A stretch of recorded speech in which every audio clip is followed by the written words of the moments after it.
স্ত্রী কোরআন শিখতে না চাইলে করণীয় কি?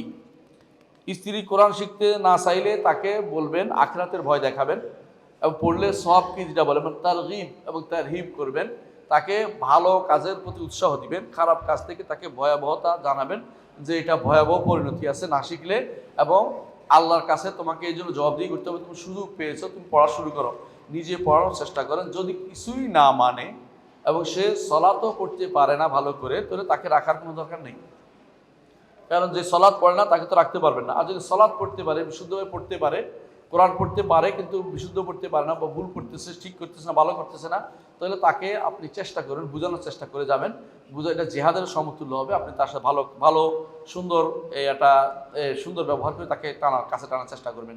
প্রয়োজনে এমন কাউকে পাঠাবেন, তার পিতা মাতাকে দিয়ে বোঝানোর চেষ্টা করবেন, এমন কাউকে পাঠাবেন যে তাকে বুঝাতে পারে। আল্লাহ তাকে যেন হেদায়েত নসিব করে দোয়া করছি ইনশাআল্লাহ। জি।